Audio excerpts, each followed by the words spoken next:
आप सभी को नमस्कार। एक बार फिर से आप सभी का हार्दिक स्वागत है आशीष क्लासेस पर। डिस्कस करेंगे 20 अगस्त का एडिटोरियल और आज का एडिटोरियल फाइनेंशियल आर्टिकल है, तो निश्चित रूप से बहुत कुछ आपको नया सीखने को मिलेगा।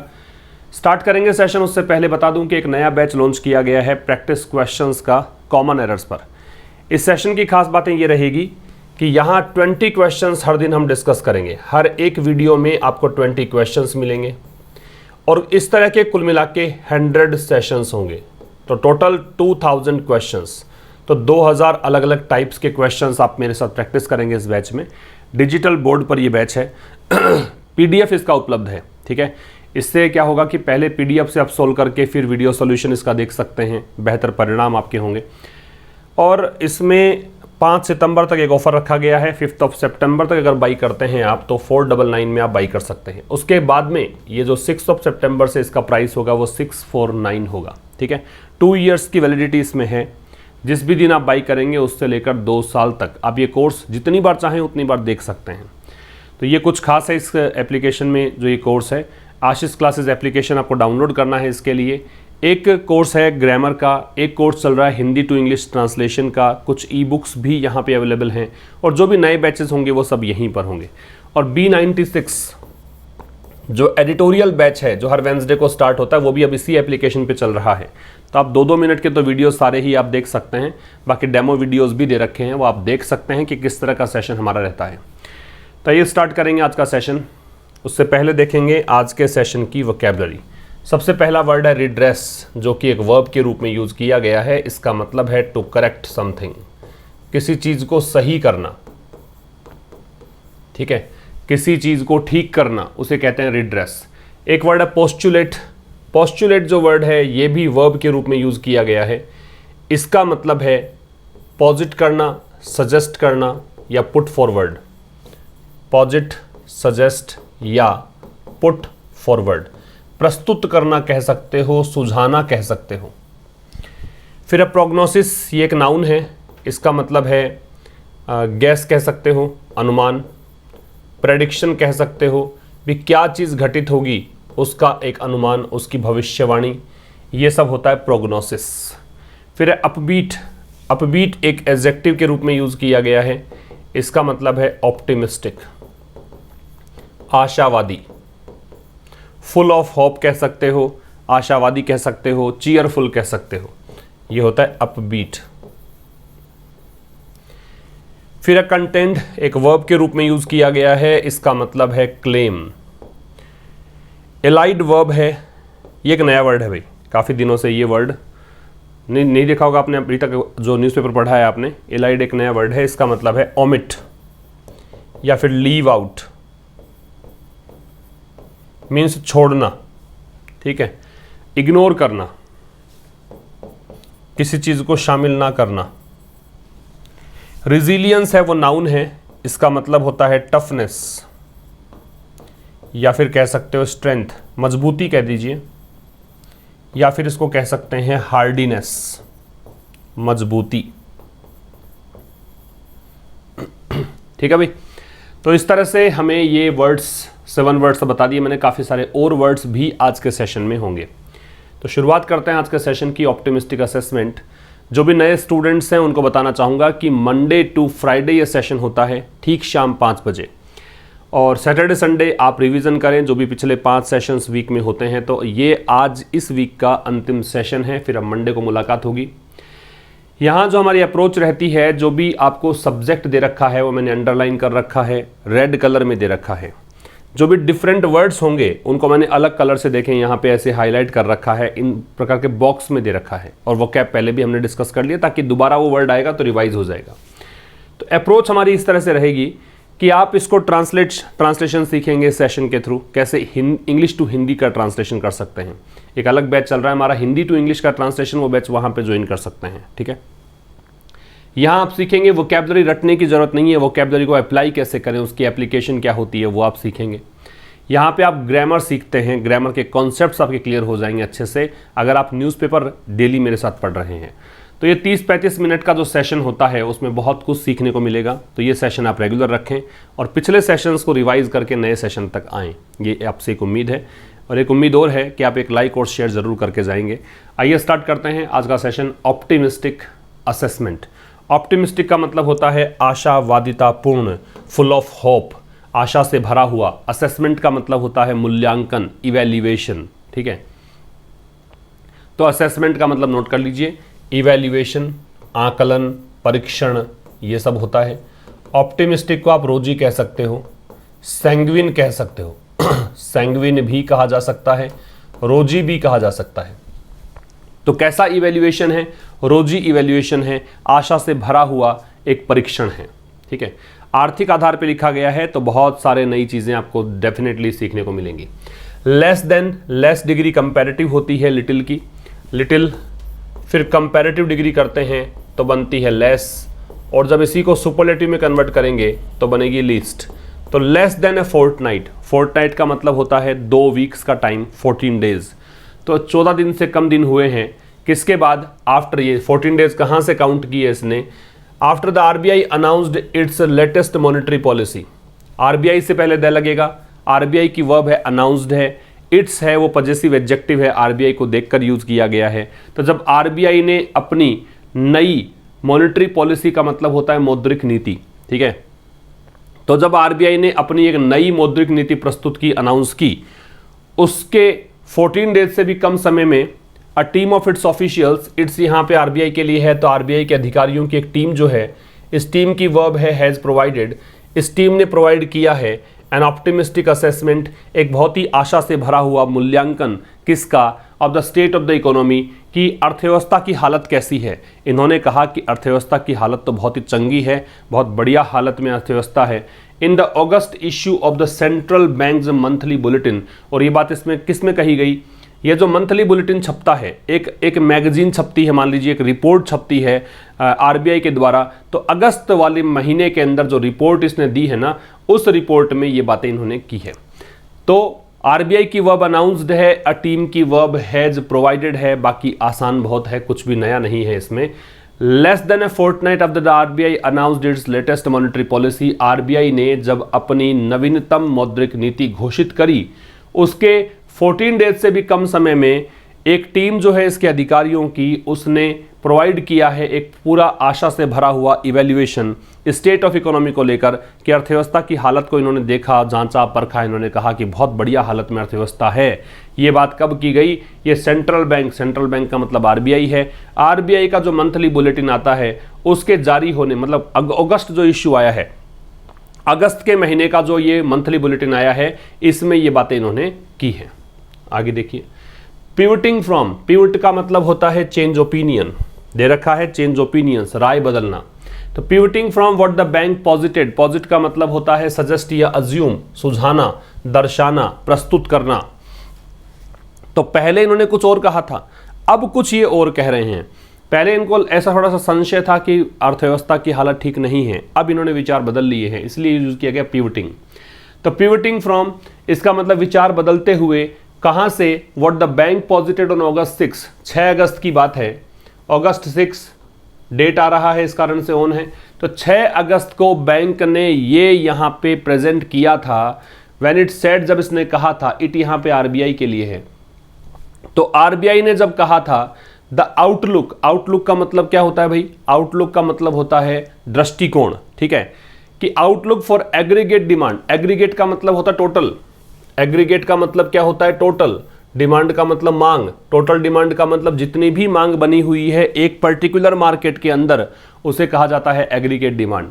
तो जो आउटलुक है, इसके लिए जो एक आउटलुक था टोटल डिमांड के लिए, इज इंप्रूविंग, ये सुधर रहा है, ये 6 अगस्त को कहा था, लेकिन कहा कि स्टिल वीक, अभी भी ये कमजोर है मांग, and overcast by the pandemic. वैसे ओवरकास्ट का शाब्दिक अर्थ देखोगे तो इसका मतलब होता है बादलों से ढका हुआ होना, कवर्ड बाय क्लाउड्स, लेकिन यहां ओवरकास्ट का मतलब है कि वो ढका हुआ है, उसके ऊपर ये चीज हावी है, ठीक है, इस पर पेंडेमिक हावी है, वैश्विक महामारी का असर है, इसके चलते मांग ठीक है, सुधर तो रही है, लेकिन अभी भी वीक है, ज्यादा स्ट्रॉन्ग नहीं है, रोबस्ट नहीं है।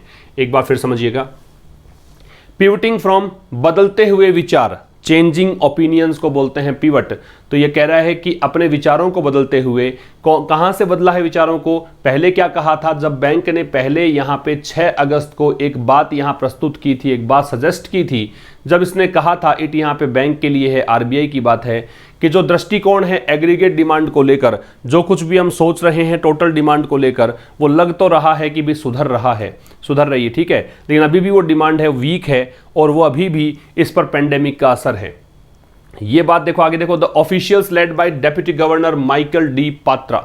तो ये जो उप गवर्नर है आरबीआई के माइकल डी पात्रा, उनके नेतृत्व में जो ऑफिसर्स थे ना, उन्होंने अजर्ट किया, अजर्ट का मतलब होता है क्लेम करना, दृढ़ता से दावा करना, दैट एग्रीगेट डिमांड, इन्होंने कहा कि एग्रीगेट डिमांड, पहले तो इन्होंने ये कह दिया, अब क्या कह रहे हैं ये अधिकारी, ये जो टीम है, इन्होंने कहा कि जो एग्रीगेट डिमांड है, टोटल डिमांड कंडीशंस हैं, इनकी जो स्थितियां हैं, हैड बीन बायड बाय पेंट अप, बायड का मतलब है एनकरेज, तो ये डिमांड अब प्रोत्साहित हुई है, इसको मतलब एक बूस्ट मिला है, इसको आगे पुश किया गया है, किसके द्वारा? Pent up demand. Pent up हमने कल वाले आर्टिकल में भी डिस्कस किया था, इसका मतलब होता है रिप्रेस्ड या ऑप्रेस्ड, रिप्रेस्ड या ऑप्रेस्ड, दबी हुई डिमांड, दबी हुई डिमांड।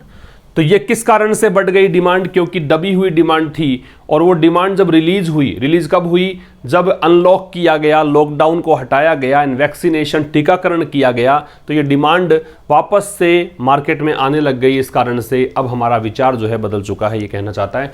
तो यहाँ पे द बैंक की वर्ब है वो पॉजिट है, फिर यहाँ पे द आउटलुक है, इसकी वर्ब इज है, ठीक है भाई। इस विचार को चेंज करते हुए जो विचार बैंक ने प्रस्तुत किए थे 6 अगस्त को, जब इसने कहा था इट की वर्ब सेड हो गई, जब इसने कहा था कि जो एग्रीगेट डिमांड को लेकर आउटलुक है वो इंप्रूव हो रहा है, लेकिन अभी भी वीक है, और अभी भी इस पर पेंडेमिक का असर है।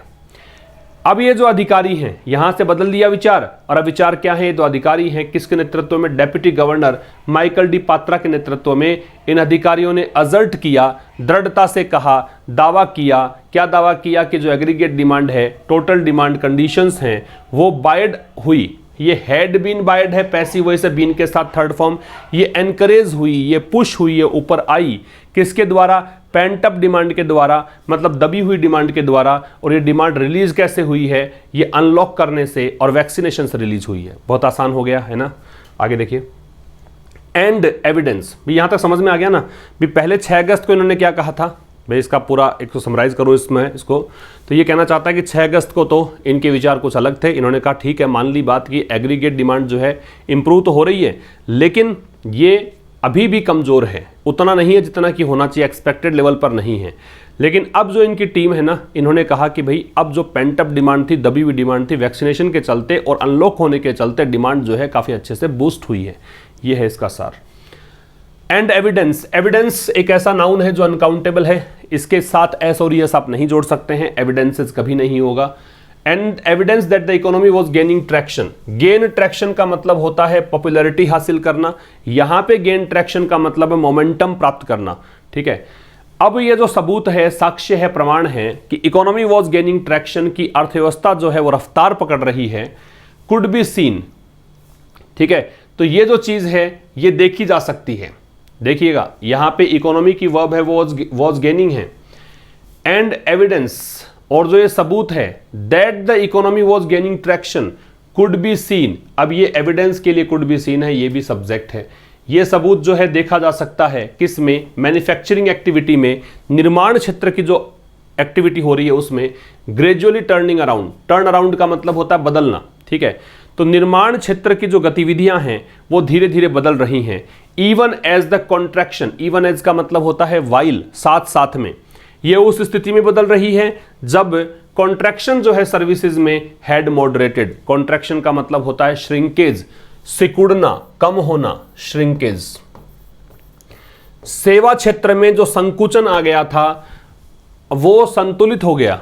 संतुलित हो गया मतलब कहें कि भाई सेवा क्षेत्र में संकुचन बढ़ रहा था धीरे धीरे और काफी तेज गति से बढ़ रहा था, लेकिन अब यह संकुचन जो है संतुलित हो गया है, काफी बैलेंस्ड रफ्तार से कम हो रहा है, ये कहना चाहता है। दे रोट, उन्होंने लिखा, ये दे किसके लिए आया है? ये उन ऑफिशियल्स के लिए आया है, अधिकारियों के लिए जिन्होंने ये इवेल्युएशन किया है। ऑप्टिमिस्टिक इवेल्युएशन टाइटल था ना, इसी के लिए दिया गया था। फिर समझना, ये जो सबूत है, ये जो साक्ष्य है, ये प्रमाण है कि इकोनॉमी जो है वो मोमेंटम प्राप्त कर रही है, वो मतलब रफ्तार पकड़ रही है, तो ये एविडेंस देखा जा सकता है। ये पैसिव वॉइस हो गया। Manufacturing activity gradually turning around, किसमें देख सकते हो कि निर्माण क्षेत्र की गतिविधि धीरे धीरे बदल रही है, इससे ये पता लग सकता है। साथ ही जो सर्विसेज के अंदर संकुचन था वो भी मॉडरेट हो गया था, इसमें ये दिख रहा है दे रोड। तो यहाँ तक का सार ये है कि इन्होंने अब एक्सप्लेनेशन दिया है कि हमारी राय बदली क्यों है, हम यहाँ पे ये क्यों कह रहे हैं कि इकोनॉमी अच्छी हालत में है, उसको एक्सप्लेन किया है। The author's of the article have read, ये आर्टिकल क्या हो गया, ये जो अगस्त का बुलेटिन छापा था ना आरबीआई ने, उसी को इसने आर्टिकल कहा। तो इसके जो ऑथर्स हैं, इसके जो लेखक हैं जिन्होंने ये कहानी रिपोर्ट लिखी है, इन्होंने हैव अरेड, अरेड का मतलब होता है अरेंज करना, अरे का मतलब क्या होता है, अरेंज करना, मतलब बहुत सारी चीजें हैं उसको एक सही व्यवस्थित क्रम में लगाना, उसको बोलते हैं अरेंज। तो इस आर्टिकल के जो ऑथर्स हैं उन्होंने अरे किया है several high frequency indicator, several का मतलब अनेक, सेवरल के बाद में जो नाउन लगाते हैं प्लूरल लगाते हैं, तो यहां पे देखिएगा ये आ रहा है इंडिकेटर्स, सेवरल को देखकर। हाई फ्रीक्वेंसी इंडिकेटर्स का मतलब ये ऐसे संकेतक हैं जो हाई फ्रीक्वेंसी का मतलब जो बार बार में परिवर्तित होने वाली चीजें हैं उनको दिखाते हैं, उसको बोलते हैं हाई फ्रीक्वेंसी इंडिकेटर्स। इंक्लूडिंग यहां प्रेपोजिशन है। ई वे बिल का मतलब होता है कि जब कोई सामान 50,000 से अधिक रुपए का सामान ट्रक के द्वारा किसी के द्वारा एक राज्य से दूसरे राज्य में जाएगा तो उसे ई वे बिल देना पड़ेगा, उसे वो भुगतान करना पड़ेगा पैसे का, वो ई वे बिल के थ्रू होता है।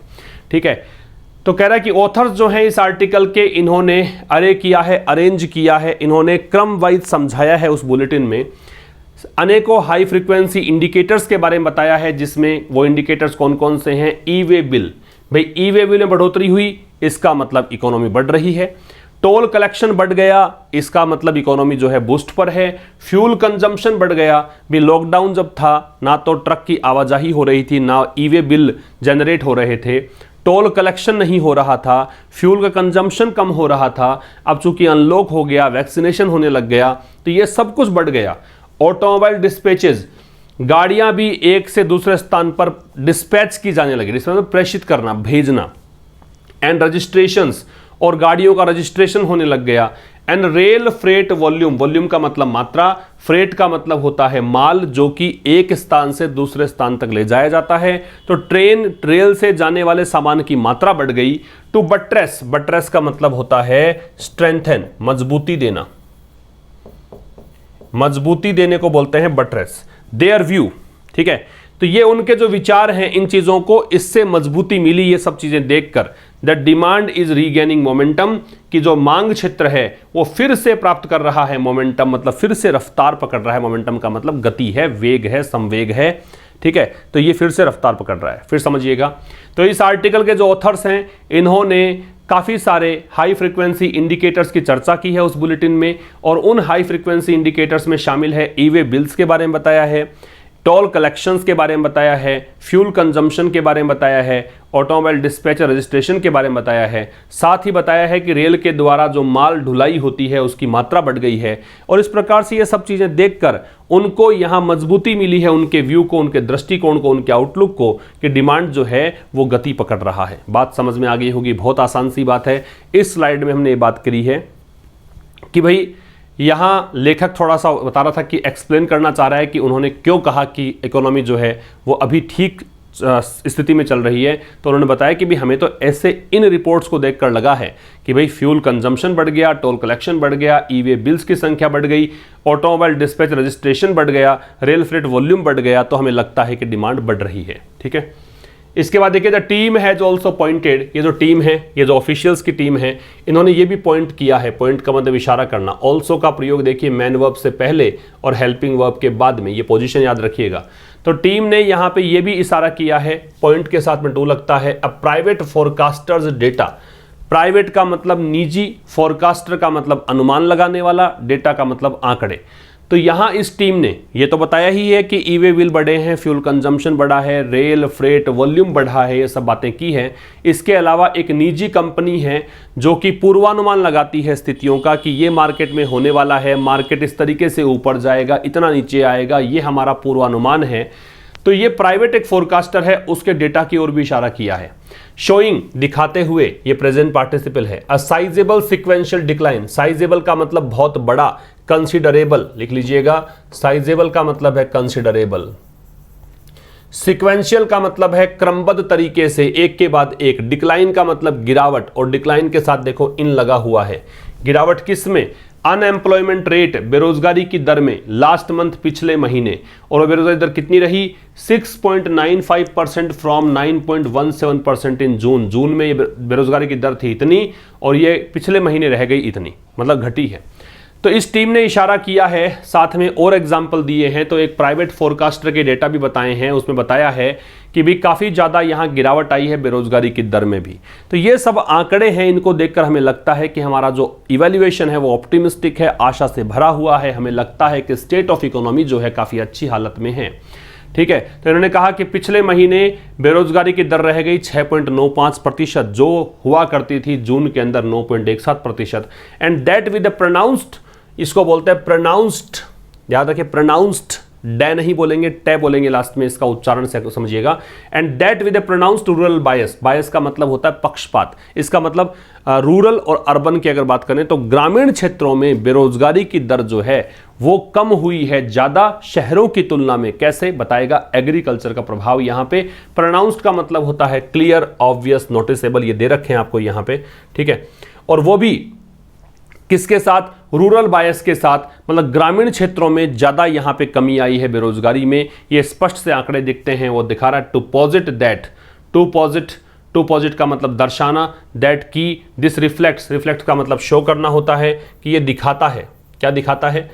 द रिजिलियंस, मतलब इसका मतलब स्ट्रेंथ होता है, मजबूती होती है, ताकत होती है। ठीक है, कि जो रिजिलियंस है रूरल सेक्टर की, कि जो ग्रामीण क्षेत्र है, ग्रामीण तबका है, उसकी जो रिजिलियंस है, उसकी टफनेस है on brightened agricultural prospects. Brightened का मतलब जो अच्छी संभावनाओं से भरा है, कहें कि जिसका भविष्य सुखद है। एग्रीकल्चरल, कृषि से संबंधित, प्रोस्पेक्ट्स का मतलब संभावनाएं।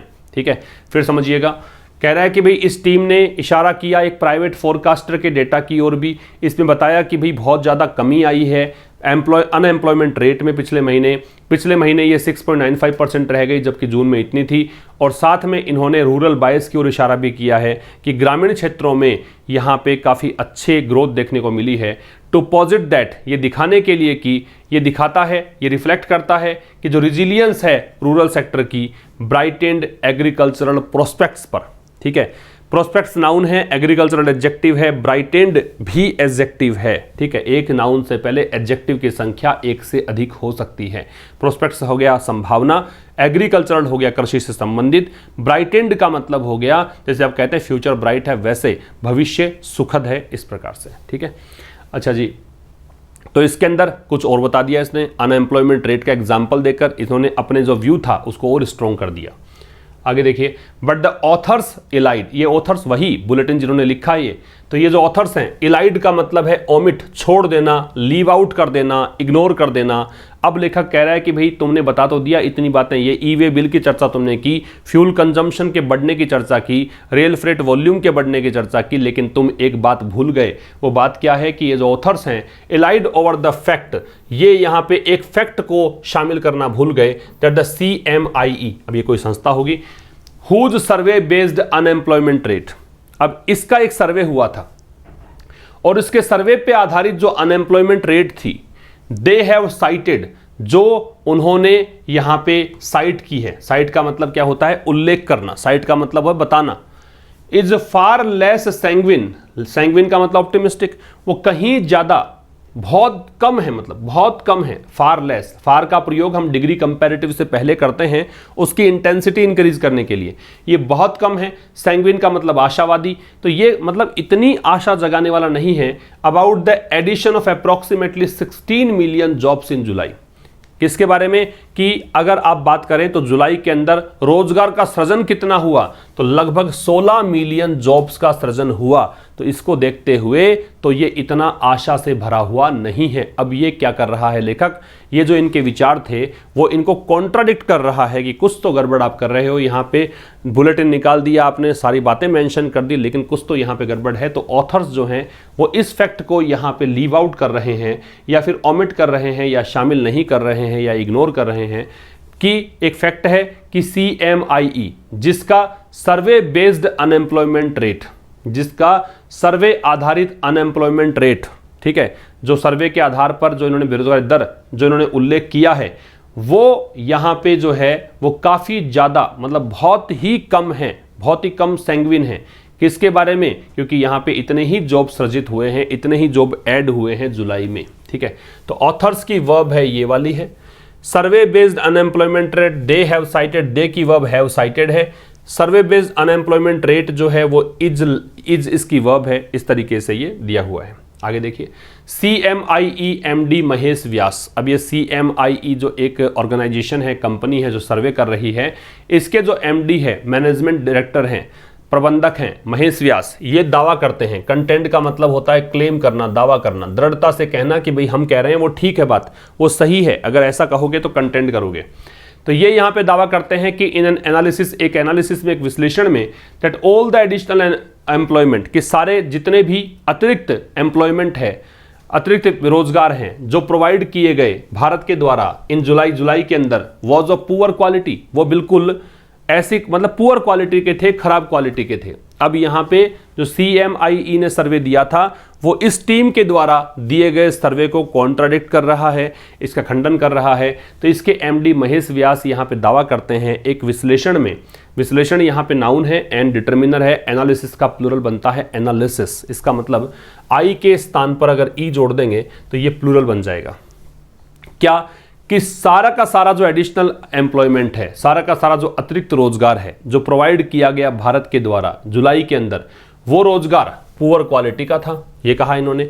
While better quality salaried jobs, जबकि अच्छी क्वालिटी के सैलरीड जॉब्स जो हैं जिनमें एक निश्चित सैलरी मिलती है हर महीने, उसमें संकुचन हुआ है, उसमें गिरावट आई है। ये श्रिंक की सेकेंड फॉर्म है। श्रिंक होती है फर्स्ट फॉर्म, श्रैंक होती है सेकेंड, और थर्ड फॉर्म इसकी बनती है श्रंक, ठीक है। उसमें संकुचन आया है कितना? 3.2 मिलियन। बात समझ में आ गई।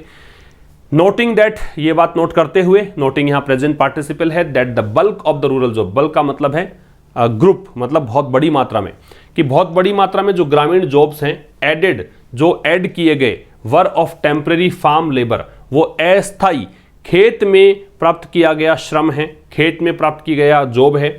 लिंक्ड टू, तो जुड़ा हुआ है डिलेड खरीफ सोइंग, क्योंकि इस बार खरीफ की बुआई जो है, खरीफ की बुआई, सोइंग का मतलब बीज बोना, वो काफ़ी देरी से हो रही है। इस कारण से ये आपको काम में नज़र आ रहे हैं, लेकिन वास्तव में हकीकत कुछ अलग है। तो यहाँ इसमें क्या कहा महेश व्यास जो MD है इस कंपनी के, ये यहाँ पे एक तर्क दे रहे हैं कि एक एनालिसिस के अंदर कि भाई जो एडिशनल एम्प्लॉयमेंट की बात आप कर रहे हो कि हमने बहुत रोजगार दिया है, बेरोजगारी दर कम हुई है, ऐसा नहीं है। आपने जो जॉब दिए हैं वो पुअर क्वालिटी के दिए हैं। अच्छी क्वालिटी के जो जॉब हैं सैलरीड, उसमें तो 3.2 मिलियन की कमी आई है, आंखें खोलकर देखें।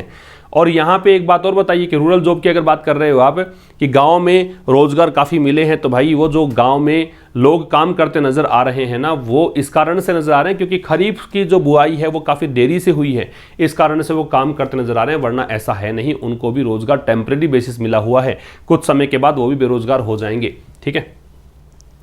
The RBI officials also throw no additional light. Throw light का मतलब होता है एक्सप्लेन करना, थ्रो लाइट का मतलब प्रकाश डालना, एक्सप्लेन करना, समझाना। तो RBI के जो अधिकारी हैं वो कोई यहाँ पे अतिरिक्त व्याख्या नहीं देते हैं। अब यहाँ पे लेखक पीछे पड़ गया इन अधिकारियों के, भाई तुमने कहा तो कैसे कह दिया, तुमने ऐसी बातें कैसे कर दी कि अर्थव्यवस्था अच्छी हालत में, मेरे अकॉर्डिंग तो अच्छी हालत में नहीं है। तो लेखक अपना व्यू रख रहा है कि RBI ऑफिशियल्स जो हैं, अब ये ऑल्सो देखो मैन वर्ब से पहले आ रहा है, ये कोई अतिरिक्त व्याख्या नहीं करते हैं ऑन द कंसर्न्स, उन चिंताओं के बारे में, उन कंसर्न्स के बारे में, दैट अर्लियर दिस मंथ की, इस महीने के पहले। क्या व्याख्या, क्या चिंताएं?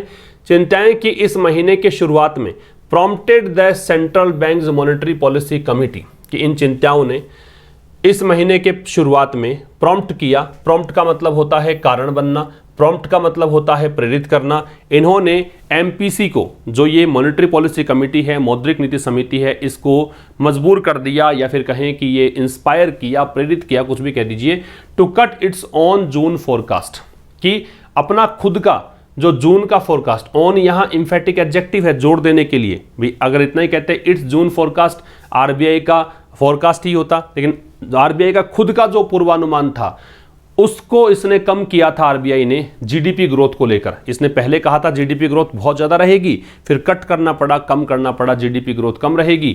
In the second, third and fourth fiscal quarters, दूसरे, तीसरे और चौथे जो तिमाही होती है उसमें by between 0.5% and 0.9 percentage points, और कितने बीच में कम किया गया, इस परसेंटेज पॉइंट्स के बीच में कम किया गया। फिर समझिए, आरबीआई ऑफिशियल्स यहां पे उस बात की व्याख्या भी नहीं करते हैं, कोई अतिरिक्त यहां पे एक्सप्लेनेशन नहीं देते हैं उन चिंताओं को लेकर, वो चिंता जो कि इस महीने के शुरुआत में ही जिन चिंताओं ने मॉनेटरी पॉलिसी कमेटी को मजबूर कर दिया था, प्रॉम्प्ट कर दिया था कि वो अपने जीडीपी फोरकास्ट को कम करें दूसरे, तीसरे, चौथे तिमाही में, और वो कितना कम इन्होंने किया था, इतना। ठीक है, तो ये भी नहीं बताया उन्होंने कि तुमने भाई अगर इतना ही है कि स्टेट ऑफ इकोनॉमी बहुत अच्छी स्थिति में है, तो हमें ये बताओ आप कि भाई ये दूसरे, तीसरे, चौथे तिमाही के अंदर तुमने ये जो अब तुम्हारी आरबीआई की एमपीसी ने, तुम्हारी ही कमेटी ने क्यों ये मतलब कम कर दिए?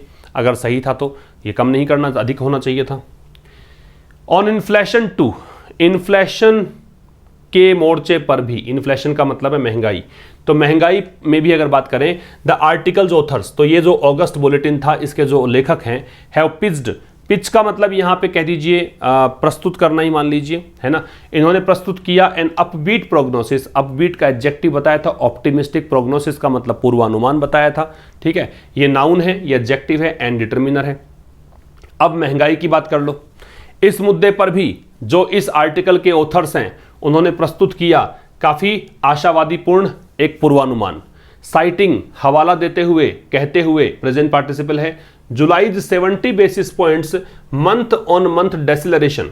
देखो, मंथ ऑन मंथ, जब दो एक जैसी नाउन बीच में प्रेपोजिशन से जुड़ी हुई है तो वो सिंगुलर आएंगी। तो यहां मंथ है, यहां भी मंथ है, बीच में प्रेपोजिशन है, बोथ आर सिंगुलर। ठीक है, तो उन्होंने क्या कहा, ये हवाला देते हुए कि जुलाई के 70 बेसिस पॉइंट्स का जो महीने दर महीने डेसिलरेशन हुआ है, इसका मतलब गिरावट आई है। एक होता है एक्सिलरेशन, इसका मतलब बढ़ोतरी होना, इसका उल्टा डेसिलरेशन। इन रिटेल प्राइस गेन्स, किसमें? खुदरा महंगाई की कीमतों में, टू 5.6%, और ये कितनी हो गई? 70 बेसिस पॉइंट कम होती होती 5.6% पे। एज री इन्फोर्सिंग द व्यू, तो इन्होंने कहा कि ये हमारा जो दृष्टिकोण है ये उसको और मजबूती प्रदान कर रहा है। री एनफोर्स का मतलब होता है स्ट्रेंथन करना, मजबूती प्रदान करना। किस बात की मजबूती? द रिसेंट अपसर्ज, कि जो हाल ही में बढ़ोतरी हो रही है, अपसर्ज का मतलब बढ़ोतरी, हैज पीक्ड, ये मतलब शीर्ष पर पहुंच गई है, अब इससे ऊपर नहीं जाएगी, जितनी महंगाई बढ़नी थी उतनी बढ़ गई है। And the worst would be behind us, और जो सबसे खराब दौर था वो हमारे पीछे होगा, अब हमारे आगे वो दौर नहीं है, वो तो पास्ट की बात हो चुकी है। फिर समझिएगा, इस महंगाई के मुद्दे पर भी इन्होंने क्या कहा, इस बुलेटिन के लेखकों ने कहा, इन्होंने प्रस्तुत किया काफी ऑप्टिमिस्टिक पूर्वानुमान। क्या बताते हुए? इन्होंने कहा जुलाई में 70 बेसिस पॉइंट्स का जो महीने दर महीने, मतलब जून की तुलना में अगर जुलाई में देखें 70 बेसिस पॉइंट्स की जो कमी आई है खुदरा कीमतों के अंदर, तो ये पहुंच गई कितनी? 70 बेसिस पॉइंट की कमी होकर खुदरा कीमतें, खुदरा महंगाई है वो यहां तक पहुंच गई।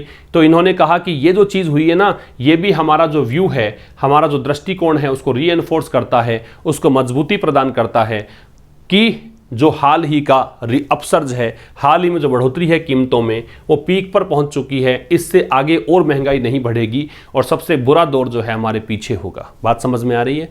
तो ये कहा इन्होंने कि अब महंगाई की बात कर लो, आप कह रहे हो महंगाई बढ़ रही है, हम कह रहे हैं कि महंगाई जितनी बढ़नी थी वो बढ़ गई, इससे आगे नहीं बढ़ेगी, बुरा दौर जा चुका है। तो आर्टिकल जो ऑथर सब्जेक्ट है इसकी वर्ब हैव पिच्ड है, फिर यहाँ पे द रिसेंट अपसर्ज है, इसकी वर्ब हैज पीक्ड है। ठीक है, फिर यहाँ पे द वर्स्ट है, इसकी वर्ब वुड बी है। आगे है हाउएवर, हालांकि, ऑफिशियल फूड प्राइस डेटा। अब लेखक कह रहा है कि भाई इन्होंने तो कह दिया, लेकिन अब मेरी बात सुनो, ये कह रहा है कि हालांकि ऑफिशियल फूड प्राइस डेटा, जो ऑफिशियल आधार पर फूड प्राइस डेटा है, भोजन की कीमतों का एक जो आंकड़ा है, फॉर द अगस्त 1 to 12, 1 अगस्त से 12 अगस्त के पीरियड का वो दिखाता है। ये डेटा क्या दिखाते हैं, देखो डेटा जो है सिंगुलर प्लूरल दोनों में सेम होता है। आजकल की इंग्लिश में, मॉडर्न इंग्लिश में डेटा को आप दोनों तरीके से डेटा ही लिखते हैं, वरना डेटा का सिंगुलर डेटम बनता है।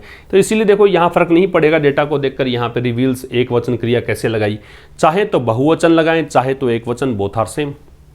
कह रहा है कि हालांकि ऑफिशियल फूड प्राइस डेटा जो है अगस्त 1 से 12 तक पीरियड का वो ये दिखाता है एन अपटिक, अपटिक का मतलब होता है इंक्रीज, वो दिखाता है कि बढ़ोतरी हुई है इन सीरियल प्राइसेस, मतलब अनाज की कीमतों में। आप तो कह रहे हो कि बढ़ोतरी हुई नहीं है, आपने कहा कि जुलाई के बाद में बढ़ोतरी होगी नहीं, पीक पर पहुंच गया, अब जो बुरा दौरा चला गया। लेकिन लेखक कह रहा है कि भाई देख के आंखें खोल कर देखो, 1 से 12 अगस्त तक के जो डेटा है ना वो बता रहे हैं कि यहाँ पे इंक्रीज हुआ है अनाज की कीमतों में। वाइल एडिबल ऑयल्स, जबकि जो खाद्य तेल है वो लगातार यहाँ पे प्राइस प्रेशर्स झेल रहा है, कीमतों का दबाव झेल रहा है। आफ्टर जुलाई 32.5% इन्फ्लेशन रेट, जुलाई में 32.5% की महंगाई इसने झेली, उसके बाद भी लगातार रुकने का नाम नहीं है। तुम कह रहे हो पीक आ गया, यहाँ तो रुकने का नाम नहीं ले रहा। फॉर ऑयल्स एंड फैट्स, तो जुलाई में क्या था, इन्फ्लेशन रेट जो थी ऑयल और फैट के लिए वो इतनी थी, उसके बाद में बढ़ रहा है ये। बिलाइंग, बिलाई का मतलब होता है कॉन्ट्राडिक्ट करना, खंडन करना। तो इस प्रकार से इसने ऑथर्स जो हैं, जो ये लेखक हैं अगस्त बुलेटिन के, इसके लेखकों के जो ऑप्टिमिज्म है, आशावाद है, उसका खंडन कर रही है चीज़ें, उनको नकार रही है, उन चीज़ों को झुठला रही है। झुठलाना, कॉन्ट्राडिक्ट करना, ये होता है बिलाई। ऑथर्स जो कि ऑफिशियल्स थे, अधिकारी थे, एक नहीं थे, एक से अधिक थे, इस कारण से ऑथर्स प्लूरल है, और प्लूरल के बाद में आप अपोस्ट्रोफे लगाना हो तो एस के बाद लगाते हैं। ठीक है भाई, तो बताया इन्होंने कि तुमने तो कहा पीक आ गया, लेकिन यहां कहानी देखो कुछ अलग ही देखने को मिल रही है। The RBI deputy governor, RBI के जो उप गवर्नर हैं, ओवरसीइंग, ओवरसीइंग का मतलब क्या होता है, अनदेखी करते हुए। आरबीआई के जो डेप्यूटी गवर्नर है अनदेखी करते हुए मॉनेटरी पॉलिसी को, ओवरसीइंग मॉनेटरी पॉलिसी एडमिट्स, तो ये यहाँ पे एडमिट करते हैं। एडमिट करते हैं मतलब मानते हैं, इस बात को स्वीकार करते हैं। द इंटरनल डिलेमा, कि आंतरिक रूप से अंदर दुविधा है।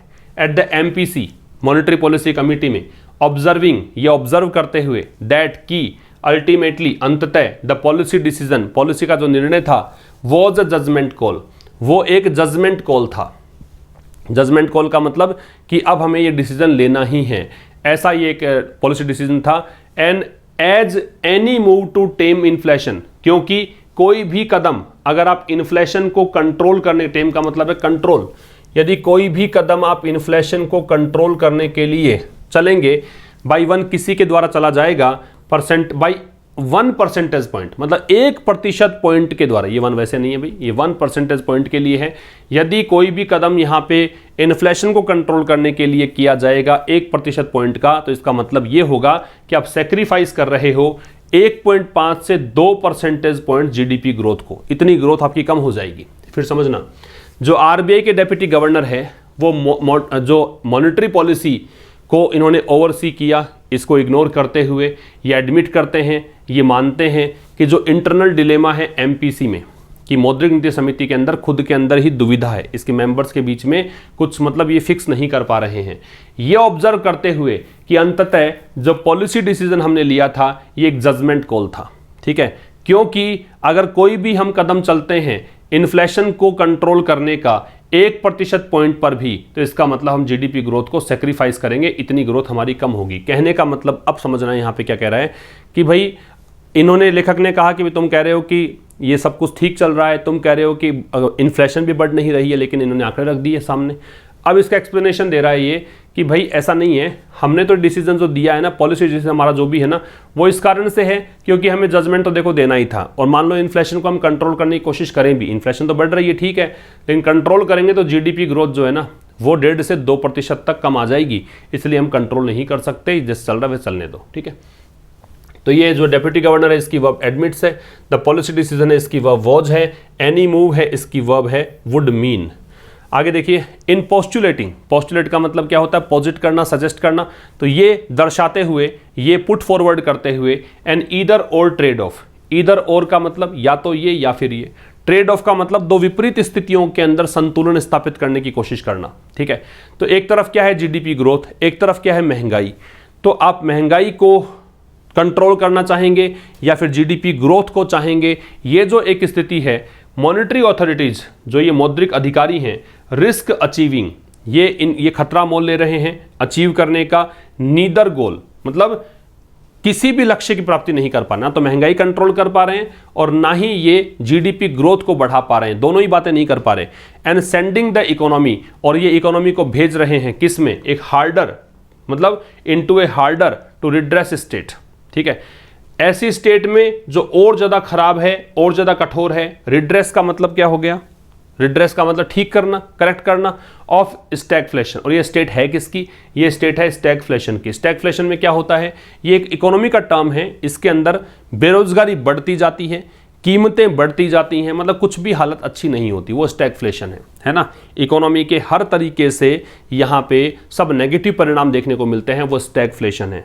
ठीक, तो क्या कहना चाह रहा है, इन पोस्टुलेटिंग प्रेपोजिशन है इसलिए आईएनजी, ये दर्शाते हुए कि एक ईदर और ट्रेड ऑफ है कि अब दो विपरीत स्थितियों को कंट्रोल करना है। एक तरफ महंगाई को कंट्रोल करें, अगर महंगाई कंट्रोल करोगे तो जीडीपी घटेगी, अगर जीडीपी बढ़ाएंगे तो महंगाई कंट्रोल नहीं कर सकते। तो ये जो ईदर और कंडीशन है, इसमें मॉनेटरी अथॉरिटीज जो हैं वो खतरा मोल ले रहे हैं किसका, कि ये इन दोनों में से कुछ भी प्राप्त नहीं कर पा रहे हैं। रिस्क अचीविंग नीदर, नीदर का मतलब इन दो में से एक भी। अब आप यहाँ पे और मत सर्च करना, ये कंजंक्शन नहीं है यहाँ पे, ठीक है।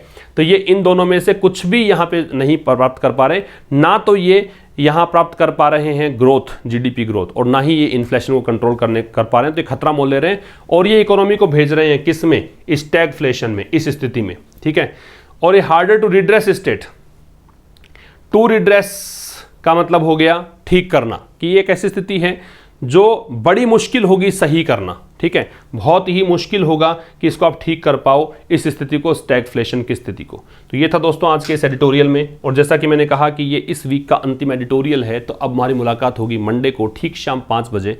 तब तक के लिए नमस्कार, थैंक यू वेरी मच।